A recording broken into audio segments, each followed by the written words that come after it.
Bugungi obzorimizda iPhone 16 Pro Max ni bratishkasi Honor 400 Lite siz uchun PlayStation top 5 tana xarakteristikasini ko'rib o'tamiz. Birinchisi, smartfonimiz dizayni. Tashqi qismi matli plastikdan tashkil topadi. 161 grammni tashkil etadi smartfonimiz 7,1 mm ni tashkil etadi. Ikkinchisi, bu smartfonimizga qo'shilgan asosiy fishkalardan biri smartfonimizda kamera kontrol bo'ladi. Ya'ni iPhone 16 Pro Max da bovaz endi Honor 400 Lite dan bo'ladi.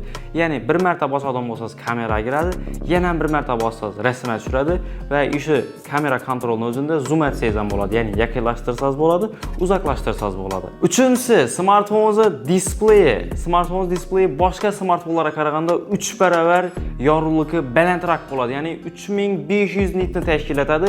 Quyosh tengda bemalol ishlatsangiz bo'ladi. Smartfonimiz 120 Hz tashkil etadi, plavni ishlab beradi, Full HD+ rasheniyasine ega bo'ladi. To'rtinchisi, smartfonimiz protsessori Dimensity 7025 Ultra bilan jihozlanadi. 6 nanometrli protsessor o'zina berilgan vazifalarni yaxshi bajarib beradi. Telegram, Instagram qatmasida ishlaydi, boshqa o'yinlar ham yaxshi ko'tarib beradi. Beshinchisi, bu smartfonimiz akkumulyatori bo'ladi. O'zi smartfonimiz 7,3 mm. Menga nov batareyasiga 4000 mi, 4500 mi desangiz yo'q. 5230 vаттni sig'dirib biladi.